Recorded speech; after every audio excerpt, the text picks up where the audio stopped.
अम हसिबल्लज़ीन फ़ी क़ुलूबिहिम मरज़, छा उहे माण्हू जंहिंजे दिलनि जे अंदरि निफ़ाक़ आहे, मर्ज़ आहे, अल्लन युख़्रिजल्लाहु अज़ग़ानहुम, उहो इहो ख़्यालु कनि था त अल्लाह से उन्हनि जे हुन कीने खे ज़ाहिर न कंदो।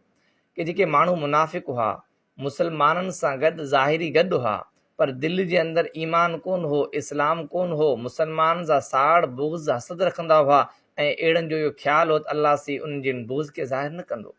वलौ नशाउ लअरैनाकुहुम, अल्लाह से तो फरमाए ए पैगंबर, जेकॾहिं असीं चाहियूं हा त उन्हनि जा नाला खणूं हा, उहो तव्हांजे मथां ज़ाहिर करियूं हा, पर अल्लाह से हिकमत अमलीअ करे उन्हनि मुनाफ़िकनि जा नाला न खया। फल अरफ़्तहुम बिसीमाहुम, ए पैगंबर तव्हां उन्हनि खे उन्हनि जी निशानियुनि में सुञाणे वेंदा त हीउ माण्हू पको मोमिन आहे ऐं हीउ पको मुनाफ़िक़ आहे। वला तारिफ़न्नहुम फ़ी लहनिल क़ौल, अॻियां हली करे अवां उन्हनि जे ॻाल्हाइण जो जेको तरीक़ो आहे उन्हनि मंझां ई तव्हां सुञाणे वेंदा त हीउ माण्हू सचो कोन्हे, हीउ माण्हू मुनाफ़िक़ आहे। वल्लाह